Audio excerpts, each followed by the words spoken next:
All right. 3, 2, 1. Action. How are you? Hey. I'm saying I. 3, 2, 1. Action. Hi, how are you? And welcome to the first episode of PTSE.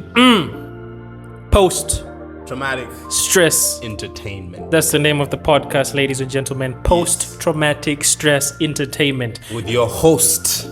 Hosts. There's 2 of us. Okay. Yes. Alright, sorry. With your hosts, Hamis Abdir and Farij Joffrey Matthew. Is it Farij Joffrey Matthew or Farij Matthew Joffrey? Farij Joffrey, man. Oh, so I was right. Yeah, you are. Yes. FGM. FGM. Yeah. Cool. I apologize to the listeners for getting my hosts' last names wrong.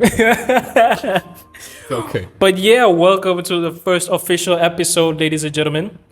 Like we said, the name is PTSE. Yeah. Don't confuse that with PTSD. People, I've noticed that when we tell this to people, Yeah. they won't even listen to the last letter. It'll Yeah. just be PTS, and then they'll just finish the They just E assume themselves. that it's a disorder. Yeah. This is not a disorder, guys. This is a podcast that we hope will bring joy and happiness into your lives. This is for the community. For the people. More specifically for the East African people, because we are East Africans ourselves. We should say this for our listeners who might be across the world. We are 2 stand-up comedians from Dar es Salaam, Tanzania. One is from Magomeni. One is from Buguruni, Yes. and that makes us the duo. But we decided to do this because we are people that like to express our thoughts and opinions. I guess that's why we do comedy. Yeah. At a comedian. That's why we do comedy, and we were like, hey man, we should do a podcast, and we thought of a name, Post Traumatic Stress Entertainment, because we feel like it's something that you should be able to listen to and immediately bring some happiness into your life. Yeah, while you're working, maybe you're at the gym, maybe you're commuting. Yes, Maybe it you're could just be. somewhere chilling, you want to pass by time, Yeah, it could be even after work, and that'll be even better because it's post, Yeah. But like I said, man, it's all good vibes, all good energy, and we will talk about a bunch of things on the podcast. A variety of topics. Sounds more professional. A variety of topics. But every day we'll have one main topic for each episode. A lot of them entertainment related, Yes. comedy Comedy related, related. entertainment related, sports related. yes. We are both Manchester United supporters. Yes, Unfortunately. recording this on the 3rd of March. Just before we play against Manchester City. So please expect the next episode to be very sad, Very sad. depending on how the match goes tonight. Oh man, I hope we win. Anyway, all the best to our team. I don't want us to win, man, honestly. Why don't you want your team to win? I don't like the coach, man. I want him to lose his job, man. I want him to go. Haters gonna hate. How am I hating? It's my team. Imagine if this episode goes out, first episode, and someone's like, I hope this episode fails. I don't like the host, to be honest. It's different, man. It's different. We weren't given money for this episode. Good point. Good point. And we're doing this out of the pure... No, I don't know where I was going with this. I was trying to sound like we're volunteering to do this. We are volunteering. Anyone who is. starts a podcast And anyone who has a mic, can. can, volunteer. So they're all volunteers, I guess. We're all volunteers at the end of the day. But yeah, man, this is our first episode. I'm looking forward to many more very productive and happy talks with you. For today, though, we have chosen a topic. And the first topic on PTSE, post-traumatic stress entertainment, is going to be... The pursuit of happiness. Yes, the pursuit of happiness. We chose this topic because as 2 people who are doing stand-up comedy, we think it would be cool to sort of talk about... We've never spoken about this, but I think it will be cool to speak about whether or not people should pursue their dreams, their talents. We have found ourselves in comedy, but we've never spoken about whether or not we are truly happy after doing comedy. Yeah. Whether or not it is what we expected it to be. We haven't even spoken about whether it's worth doing, right now? You know, that should be the last. Let's make that the last question on the podcast. We'll ask each other, Is it worth it? is it worth it so far? You know, but like I said, we are two comedians in Dar es Salaam. I've been doing stand-up comedy for 4 years and 3 months now. Farid, you've been doing comedy for how long? 2 years. For 2 years. It's 2 years now. So like half of what I've been doing. Yeah. So I'm And- half the comic, Yes, half the funny. and you're half the size. Yes, but they don't know that. When we do have visuals for this podcast, They'll see what they'll understand what you meant by the first joke, the first jab. This is the first jab on the first episode. They will understand. I don't even know if it's half the funny, man, because hey, yo, the things you've been doing on stage. I don't know. Okay. Like that last show. Yeah. Okay, so let's break it down for our listeners out there who might not even know what stand-up comedy is, and who might not even know that it's existing in Dar es Salaam, Tanzania.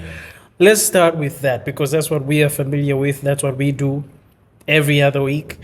So, if you were to explain it to someone, what would you say stand-up comedy is? Just explain it to a listener who's never heard of stand-up comedy.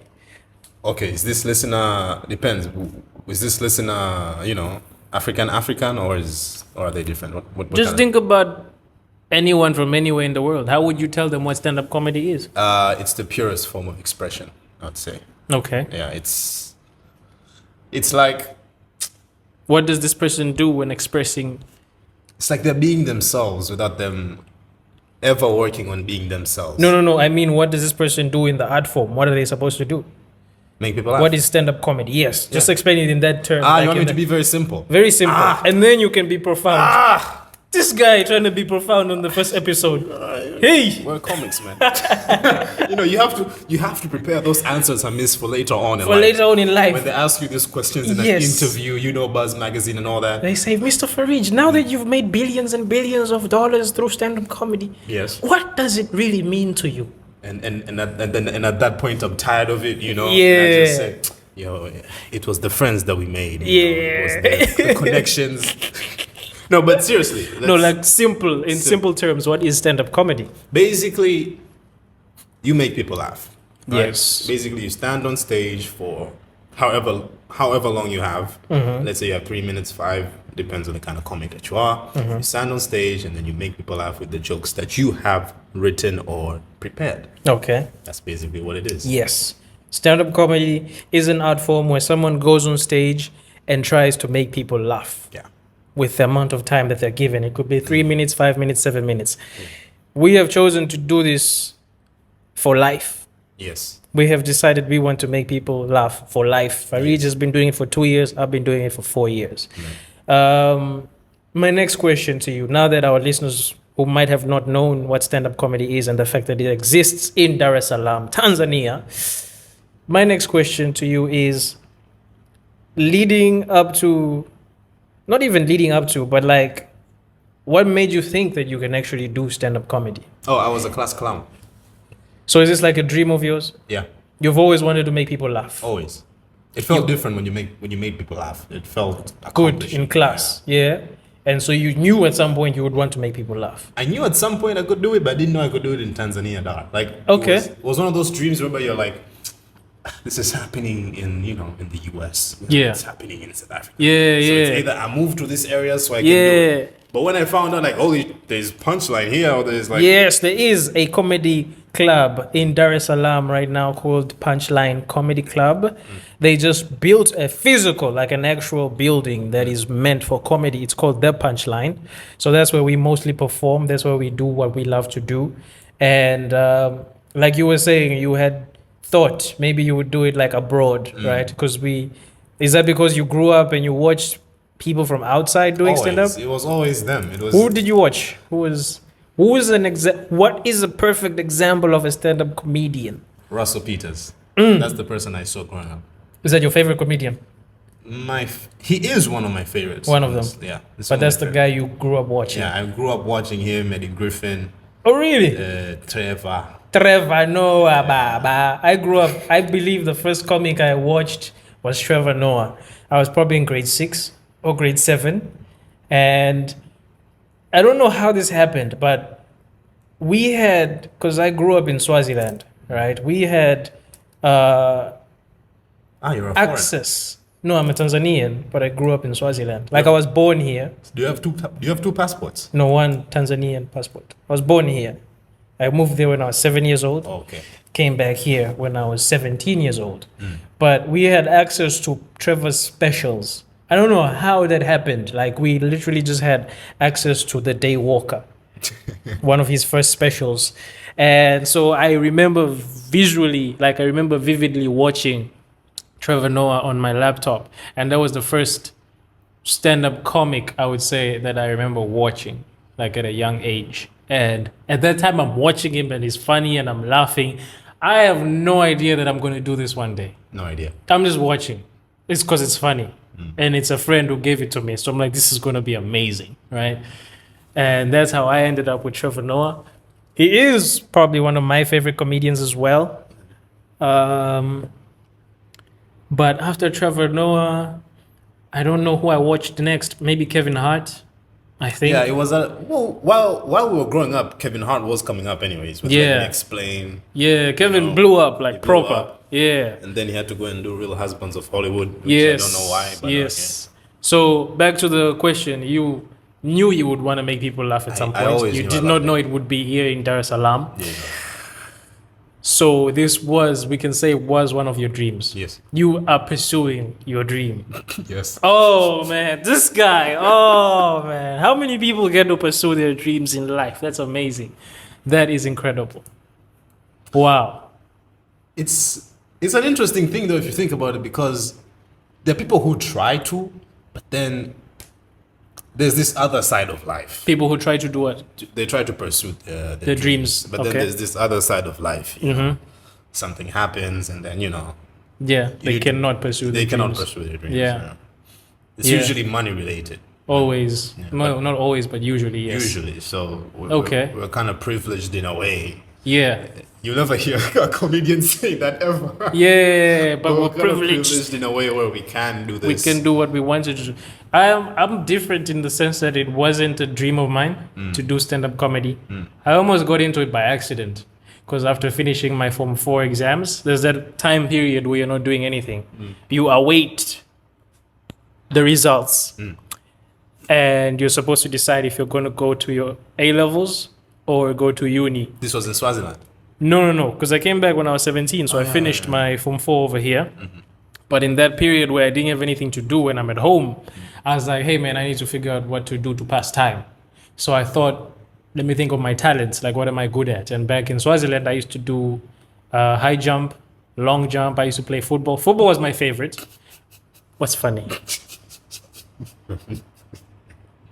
I don't know, man. What's funny? I don't know. I assumed that in Swaziland, of all the things that you could do, the first thing is jumping. But all right, it's okay. Why? I don't know. It's such an African thing to do. No, so- but you would assume that of us because we have the Maasai. I know. That's why I was laughing in my head. I was this like, guy. of all the things, you're good at jumping. But all right. And it was naturally gifted. Like, football, I worked for it. Like, I had to work to get to a certain level. But high jump just came naturally. This like was in high school, yeah. Yeah, this was in high school. So you weren't those kind of guys who were like breakdancing, No, dog, those were the coolest guys, Yeah. man. Hey, They would take your girl, man, if you could dance and sing. and sing, hey, bro, Basically, if you could were imitate Chris Brown. you were a celebrity in high school. My high school was fancy, like, not fancy like rich schools, but was fancy on arts. Does it make sense? Like, if someone can dance, the whole school knows about you. If you can sing or rap, the whole school knows about you. Like, we're into that vibe. I could jump. So I wasn't on the same level. If you could play football too, hey, some of the most popular kids were playing football. Can't So imagine the girls, man. I was somewhere in there because I could play football, but I wasn't the top, like the best. I could jump, and this guy's laughing here. What's so funny, man? I can't imagine the girls just What? sitting in the corner, and then you pass by, and it's like, there goes Hamis, yeah. He can jump, way. He can jump. I was fortunate, because like I was saying, football I had to work hard for it, but high jump was like naturally. I wasn't even the tallest in high school, but I could jump higher than people who were taller than me. So that was my thing. And then when I came here, I'm thinking, okay, cool. I'm done with my Form 4 exams. What do I do? And I thought back to my talents. I'm like, I should look for a place to play football. And as you know, in our country, we're not big on sports. Not at all. Tanzania is not big on sports. So I'm looking for places to play. I couldn't find places to play. I ended up going to the Jakaya Kikwete Youth Park. Is it called Youth Park? Sports Park? Yeah, the one in Nazi. Yes, in Mnazi Mmoja. And it was dope because I saw the pitch. It looks nice and everything. I'm like, yeah, I could play here. And then I found out they wanted like serious players. Like they want to start a team and everything. So you have to sign contracts and stuff. I was like, I can't do this. I'm about to go to uni, right? So then I'm thinking what else I can do. And I thought for the first time, I thought, okay, I love to make my family laugh. I used to make my friends laugh back in primary school and high school. I'm like, I've heard of stand-up. I know of stand-up. Maybe I should try.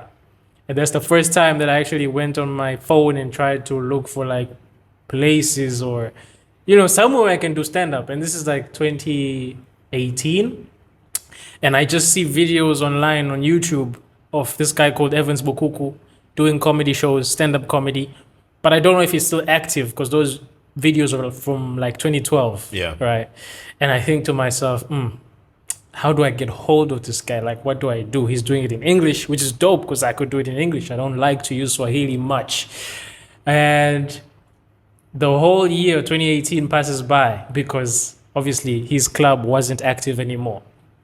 And then fortunately in 2019, one of my friends who was an active stand-up comic at Cheka 2, his name is Hallelujah, tells me, there's this guy called Evans Bukuku starting a comedy club and he would love to have English comics.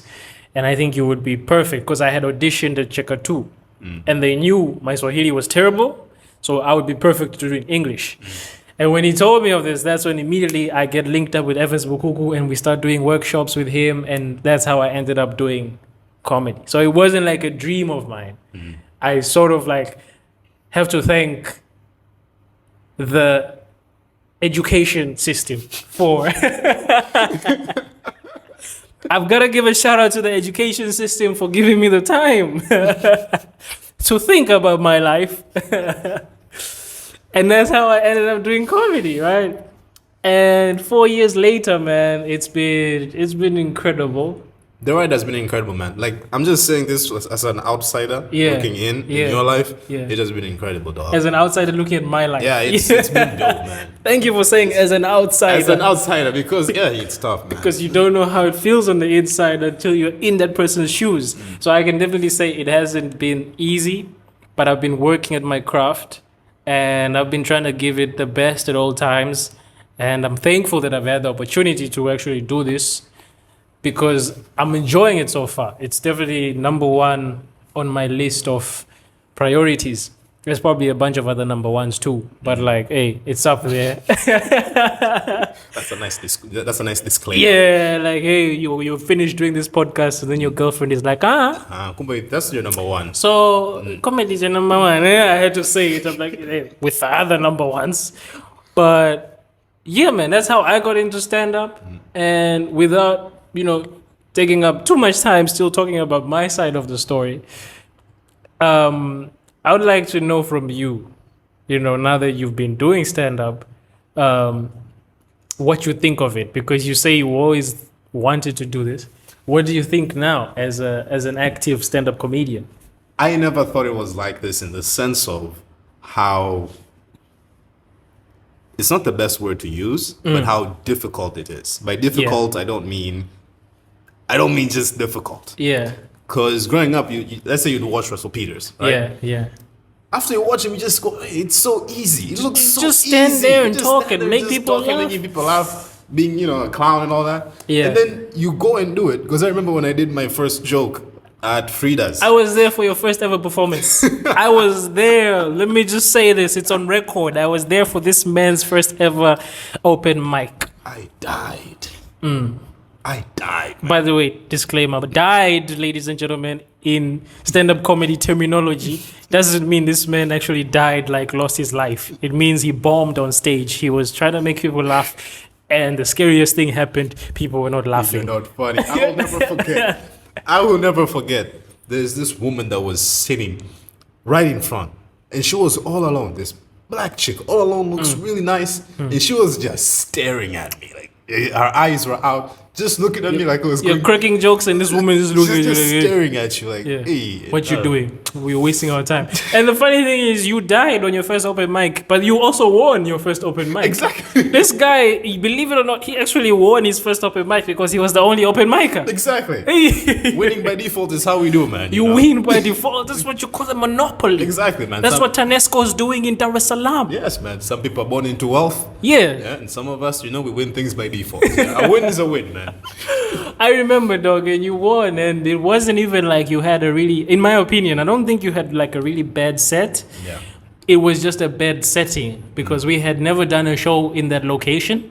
It was Frida's, yeah? It was Frida's, yeah, and it's not the best location for stand-up comedy. These are the excuses we make All the time. when we fail to All make the people time. laugh. You know, that was a new venue. But you can, You know, it was not set right. you have to tell yourself your truths. You have to, yeah, you have have to, to you have to tell say yourself something so you can wake up tomorrow and live to fight another day. Yeah. But what I was saying is, it wasn't that bad of a performance, in my opinion, because remember that show, we had decided we're not going to serve alcohol.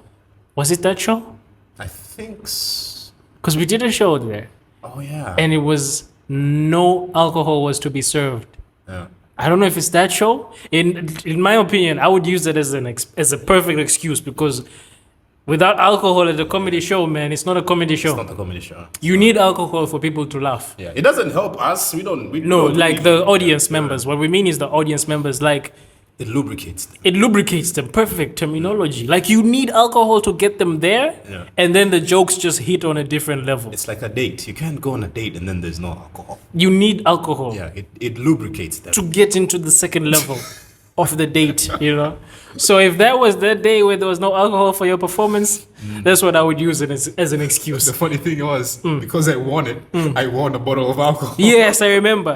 This guy bombs on his first open mic, wins his open mic because he's the only contender, and then wins a bottle of Hennessy because that's what was the prize. That was the prize. Yeah. Only to find out that this guy Does not drink. Doesn't drink at all. Hey, my guy, your first experience into comedy was just the weirdest thing ever. But I was so happy, man. I was Yeah. so happy that night. Yeah. Because it was a Friday, I believe, if I'm not mistaken. Yeah. And at the time, I was still working in Masaki. Yeah. Right. Of course, I have to say, I was still working in Masaki. Because he's unemployed. Just now, so you yeah. guys know, he's currently unemployed, and that's why he's going to take every opportunity to tell us that he once worked in Masaki. Yeah, you have. Hey, man, if you dated Beyonce, you're not going to say, that time I was with that chick. No. No, dog. You say, when I was with Miss Knowles. When I was with Beyonce, You have to say that. you have, I'm sure her exes mention it. all the time. Right man, now. All the time. Like the other, you know, me and my ex, Beyonce, we used to,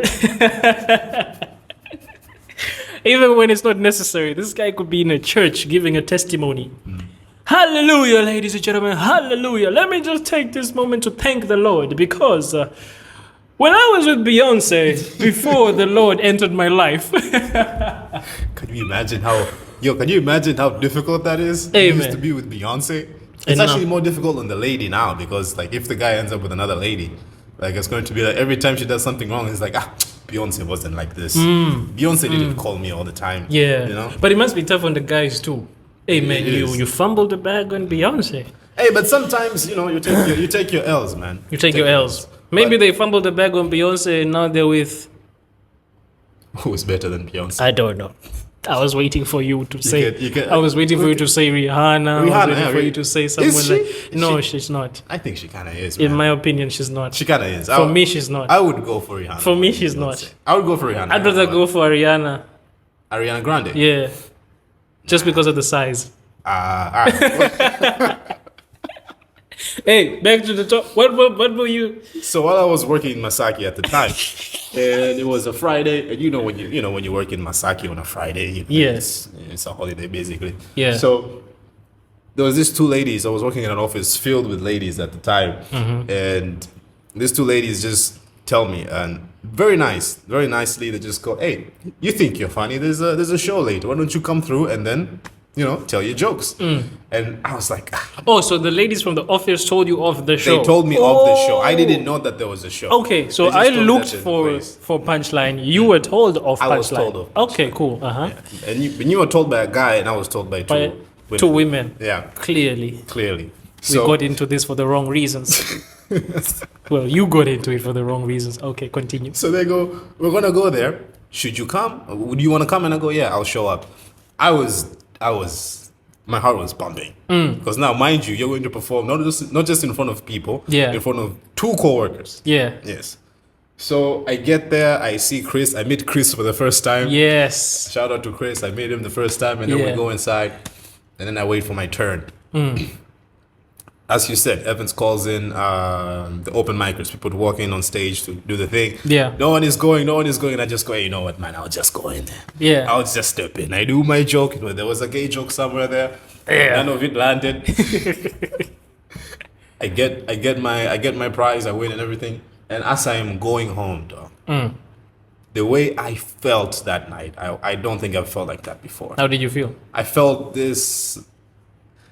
It felt like you were alive for the first time. Like you could feel every part of your body. So you were happy with what you did. I was so, even though I died and I wasn't Yeah, funny, I yeah. was so happy because I was like, yo, finally. Oh, this that's is- cool. Like you've unlocked. That's cool. They call it a second awakening, maybe. Yeah. Like you've unlocked something and you're like, In you, yeah, you at the same time, your mind is shouting at you. It's like, yeah, why did I do that? yeah, What's on my mind? And at the same time, I'm like, yeah, I did that. yeah. So- Oh, that's cool. So it was an amazing feeling, and ever since then, even with the bombing, that's why till this day I'm like, even with the bombing, it doesn't get to me. It's like, yo, Yeah. they're highs and then they're lows. And the lows, So yes, yes. Someone once told me, a good friend of mine, it's weird because he got it from another good friend of mine. So now I can't say, this guy told me. Now I need to say, a good friend of mine heard from a good friend of mine. But basically, he told me, he said, never let the good shows get to your head Yeah, and never let the bad shows get to your heart. never, man. Never. Oh, so I'm glad, man, that you actually were happy about your first So performance. happy, man. I I was- still have that joke till today, man. Yes. And I'm going to redo it someday. It's yours. Yeah. You have to have it. I was also very happy with my first performance, man, and I'm glad you say you've been so you basically you've enjoyed the journey. You're enjoying the journey. You Always. love what you're doing. Always, Okay. always. So you're proud that you actually found comedy. Stand-up comedy. 100%. Like it's one of the things. There are a lot of things that I can do. There are a lot of things that you can do. But it's Yeah. one of the things where I can hang my hat and be like, yeah, man, I can This is do my this thing. thing. This is Yeah. my thing. Oh, that's great, man. I definitely have been enjoying stand-up. In the past 4 years, I have been able to even perform for the past 2 years. I've been able to perform outside of the country In other countries, Yes. internationally, with a passport. with a pass. With a Like you passport. go for comedy. You Yes. don't go there to visit your relatives and then do comedy. No. You're not going there for work. You're not going there for work. You're It's not going for- it's not something you've paid lots of money in education. No, this is just natural born talent taking you to a different different country. place, yeah. Special. It is special. Honorable mentions being South Africa. South Africa. Yeah, man. I got to perform in Cape Town. Not just South Africa. I got to perform in Cape Town, South Africa. That's where there's like less racism, right? No, that's where there's more racism. You told me it's like the Masaki of South Africa. Yeah, and that's why it's Masaki racist. doesn't have racism. Masaki is different from that. We are happy when we see foreigners. Yeah, we all the time. South Africans are not happy when they see foreigners. When they see foreigners, they see problems. They're like, the xenophobia thing. Oh, yeah, of course. Yeah. But I got to do stand up in South Africa, Cape their Town, biggest South Africa. export. Yes. No, it's Nelson Mandela. No, it's Trevor Noah. Trevor Noah is the No, biggest export. it's Caster Semenya. Hey, they have people, They eh? have so many exports, man. So many exports. Unlike us. Anyway. Hey, man, we have diamond platinums. Ooh, the one and only. We have Diamond Platinums. the first female president. Come on, man. Anyway, like I was saying, I All right. got to perform. No, we have Mwalim Julius Kambarage. Nyerere. Yes. Yeah, I got to perform in Cape Town. I did 10 shows. I got to perform in Nairobi, Kenya. I've done almost. I think you're just glancing over the fact that you just said 10 shows.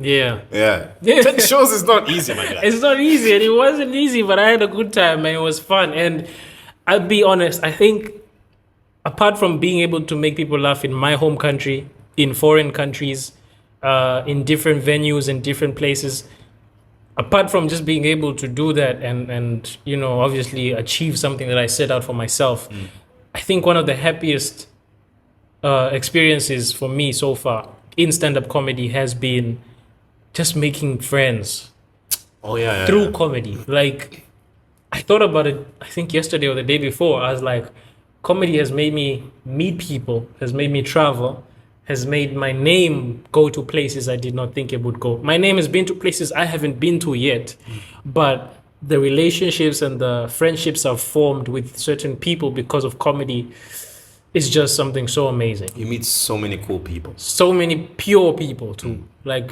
pure people. Because people watch you on stage, you making a fool out of yourself, saying what's on your mind, And also relating to them. at the relating same to time. them. And when you get off stage, they know you, they relate to you, and that's how you actually just click with them on that level. And so I have friends in Cape Town, I have friends in Nairobi, I have friends in Uganda, I have friends in the States, in the UK, like places I haven't been. I haven't been to the States, I haven't been to the UK, too, but I me know, too. yeah, Me too. we'll go there. Me too. We'll go. I have friends in China. We'll make it. I have Chinese friends. That'll be a topic for the second episode.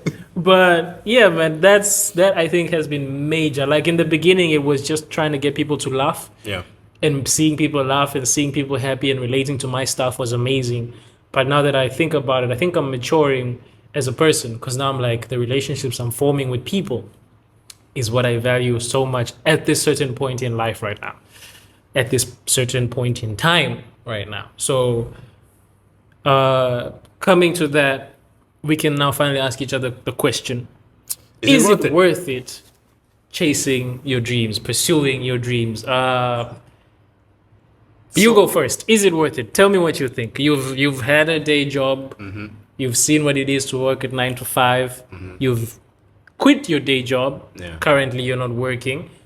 Now you've been doing stand-up. Since you had your day job, you've been doing stand-up. So just tell me, is it worth it following your dream? Will you get another day job and continue to pursue continue to pursue comedy? Or are you going to focus on comedy alone and just forget about the 9 to 5 hustle? So far? Yeah, it's been worth it. Okay. You thought about it, and I'm like, hey, this guy is about to say something. I've lost some things, but you've gained a lot of things at the same time. Yeah. You know? And Yeah. no, man, it's completely worth it. It's Okay. completely worth it. Okay. My maybe it was just me. I can't speak for everyone else. Yeah. But in my 9 to 5, I was too comfortable, dog. I was too comfortable. And then you get to a point whereby the boss tells you to come in at a certain time, Yeah. and you come in at a later time because you know you got your shit on. Yeah, You're yeah. like, man, I'm competent. I'm okay. I'm okay. Yeah. So I was too comfortable, but comedy doesn't do that to you. Comedy is like, hey, one night you're good, one night you're bad. So Yeah, it's up and down. It's up and down. Very unpredictable. and for me personally, it's taught me a lot about myself, man. It speaks to the ego. Okay. It speaks to the ego, man. When you die in front of people, man, When you bomb in when you front go, of people. and then you go home, and then you look at your family in the eyes. Hey, man. That's different. I have bombed so hard. I did not want to hear about comedy for a whole week. For an entire week, I did not want to hear about stand-up comedy. I'm thinking to myself, who forced me to do stand-up comedy? I heard this from one of the comics that someone bombed, and then they pretended that they had a stomach ache, so they had to leave. Nah, when I go to burn no McShins yet. And they had to go home. Because when you bomb, it's not just you. You're not even worried about the audience. You're worried about your fellow comics because it's awkward now. Now we can't give you high fives. You can't. No one is looking at And when you get off stage and none of the other comedians are giving you high fives and telling you good job, you know you did a shitty job and you don't want to be in that space. You just want to leave. So that's probably why this guy had to fake a stomach ache just leave. and just leave. It's tough, man, but How about you? Has it been worth it? oh, it's definitely worth it. Of course, man. you've flown to other countries. I have been Of to course other you're going to countries. Of stay. course, it's worth it, dog. And I'm currently working. I have a day job, but in my opinion, I would at any point pick comedy over anything else, just because of the pure joy that I have when I do it. and the fact that my mind on its own continues to see endless possibilities.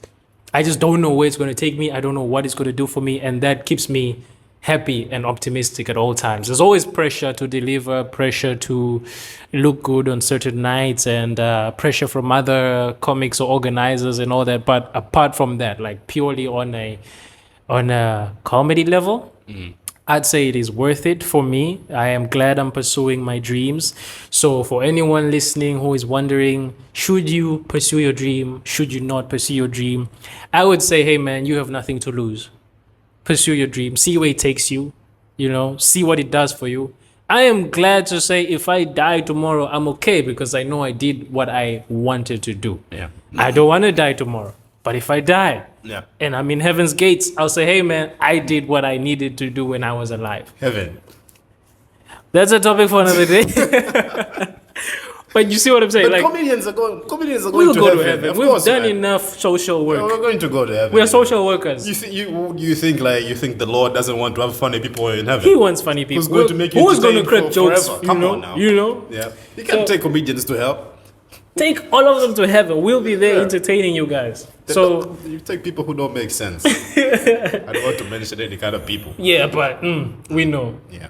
So that's definitely, like I was saying, if you're listening to this and you're wondering, I'd say go for it, man. Chase your dreams and do what you think will make you happy. Do what you think you're capable of doing. If you think you have a certain talent or gift, just give it a chance, man. Like nothing is guaranteed. Could be anything, man. It could be anything. Nothing is guaranteed in your 9 to 5, and nothing is guaranteed when you decide to pursue your dreams. But hey, when you do pursue your dreams, certain doors are going to open for you, and you're going to meet certain people, and it's just going to be a whole different experience. It also changes you. You just become different, man. It changes you, man. You don't become this, sometimes when you're just doing things for other people, if you're just following the same route all the time, it's mostly it could be a miserable existence. You just become this bitter person. you Yeah.